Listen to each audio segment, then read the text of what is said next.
The Moot is a sometimes mentioned institution when talking about the ongoing Skyrim Civil War of 4th Era 201.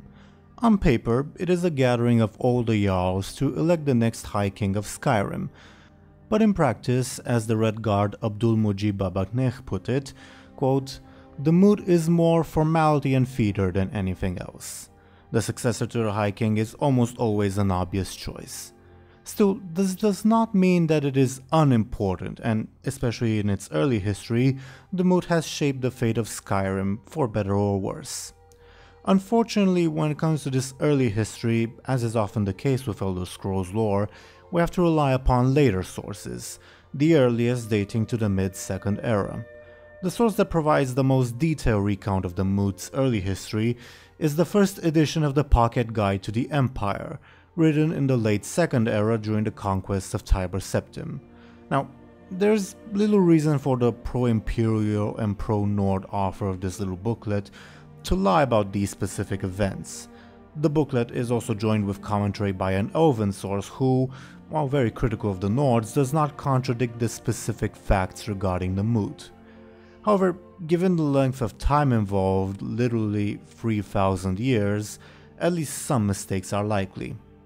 According to this source, in its very early years, the Moot resembled its real-life historical counterpart, the Thing of Scandinavia and later the Witan of Anglo-Saxon England.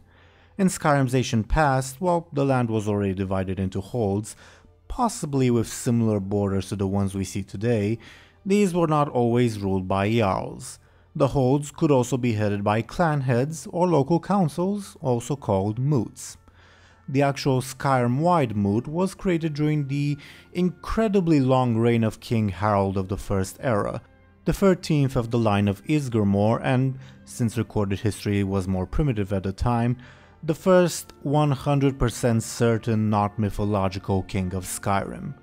While the exact years of his reign are a bit debatable since the sources have slight contradictions, they do state that he outlived the majority of his sons with the exception of 3. To solve any potential succession conflict, King Harald thus created the Moot, initially comprised of representatives from each hold, to choose the next king from the members of the royal family. For this particular occasion, the Moot chose the eldest son, Hjalmar, who died a year later, and then elected the second, Vrage the Gifted. Over time, this early Moot came to resemble the historical Witan in that it became a permanent council to the King of Skyrim and obtained administrative and legal powers.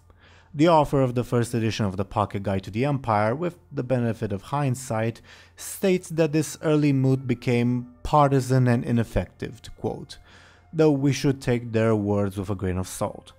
After all, any gathering of the rulers of the land is bound to become partisan.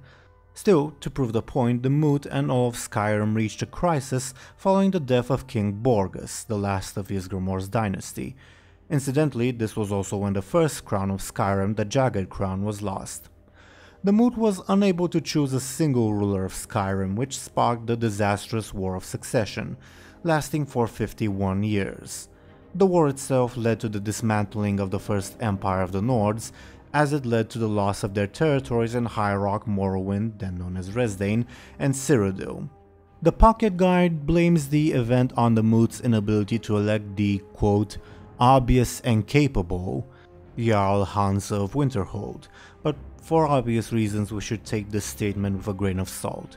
Still, while we can't be sure of the facts during the First Era, it's certain that by the Fourth Era Jarl Hansa became something of a legend, as the current Jarl of Winterhold, Courier, sings his praises as someone who, quote, was in line to be High King of Skyrim, end quote. Regardless, the Civil War was ended by the creation of the Pact of Chieftains and the election of the renowned warrior Olaf One-Eye, who was probably the Jarl of Whiterun at the time. According to this pact, the Moot was to only meet to elect the new High King of Skyrim, losing its other powers. The first edition of the Pocket Guide earnestly states that the Moot only met in cases where the reigning High King did not have a clear successor, but other sources of the earlier Second Era contradict this. The error, admittedly, could also be a reference to Skyrim's divided status in the mid and late Second Era. Olaf One-Eye, while a very powerful warrior, was not a particularly good king, and Skyrim was further divided during his rule. When he died without an heir, to avoid further division, the Holds decided to create a magical artifact, a new crown to symbolize the reunification of Skyrim, that would decide whether a new High King was worthy. One mage from each of Skyrim's Holds met in a convocation, and together they created the Crown of Verity. Immediately afterwards, the Moot chose a mighty warrior named Acern Icebreaker as High King. However, the crown rejected him. To quote the book The Crown of Freydis, quote, "It literally refused to be placed upon his head." End quote. When he refused to back down, a member of the Moot, Keurig the White of Falkreath, challenged Acern to a duel and quickly defeated him. He was then chosen by both the Moot and the crown as king. This tradition of double legitimacy for a High King, election by the Moot and validation by the Crown of Verity, lasted more or less until the mid-Second Era, when Skyrim became divided and the crown lost its importance. As early as the beginning of the Second Era, of the various holds of Skyrim, two garnered greater importance when compared to the other holds: Western Solitude and Eastern Windhelm. This hierarchy of sorts did not exist in the early First Era. While Windhelm was the seat of Ysgramor's dynasty, other High Kings came from all the holds of Skyrim. Solitude garnered greater importance, presumably due to its position as chief port and trade center for Western Skyrim, while Windhelm, in spite of being sacked in the War of Succession, maintained its historical prestige and became the seat of the last few High Kings before Skyrim's division. In fact, the Moot seems to have not been convened in the later years before this division, and the hereditary rulers of Windhelm seem to have automatically been selected as High King. In the Second Era, Skyrim became part of the Second Empire of Cyrodiil, the Riemann Empire, and later the Akaviri Potentate, providing a further bit of security against potential civil strife, as the High King would implicitly have the backing of the ruler of Cyrodiil. This ended in Second Era 430 with the assassination of the last Akaviri Potentate, Severian Chorak, which brought about the end of the Second Empire. Just 1 year later, the High King of Skyrim, Logrove of Windhelm, was also assassinated. This event laid bare the political division of Skyrim between Solitude and Windhelm. The Jarl of Solitude, Svartur, claimed that Logrove's daughter and successor, Freydis, was illegitimate, and thus a moot was required to settle the succession. Two separate gatherings were thus convened. The Jarl supporting Freydis elected her in Windhelm, where she was also accepted by the Crown of Verity, while the Jarl supporting Svartur chose him as High King in Solitude. Skyrim was thus divided into two sides almost identical to the Fourth Era Civil War. The Western Kingdom of Solitude, supported by Morphle, Falkreath, Whiterun, and the later established hold of Karfold, and the Eastern Kingdom of Windhelm, supported by Riften, Winterhold, and Dawnstar. The division lasted at least for a century and a half, but what is certain is that the Crown of Verity, now renamed the Crown of Freydis, lost its importance for the West and gradually over the East as well. Skyrim was eventually reunited and became part of the Third Empire under Tiber Septim. During the Third and Fourth Eras, the Moot gathered to elect a new High King, but in practice this turned into a simple formality.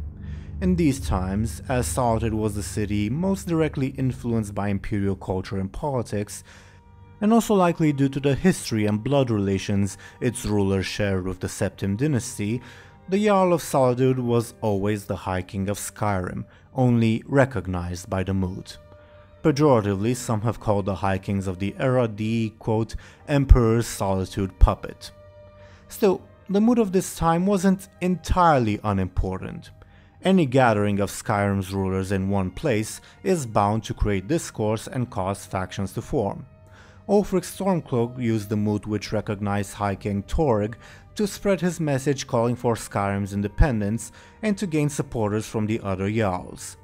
Sabil Stentor, the court wizard of Solitude, also implies that should the High King violate a tradition, such as by refusing a challenge, a Moot could be called to replace them. Still, the Moot is currently more or less a device to legitimize the ruler of Skyrim, rather than an actual forum to elect a king. Ulfric's Stormcloak supporters, the Jarls of the same holds who supported the Eastern Kingdom of Skyrim in the Second Era, have refused to convene in a Moot until the Stormcloaks win the current civil war. On the Imperial Solitude side, General Tullius also states that the Jarls will do the, quote, sensible thing once the Moot is convened, and choose elective.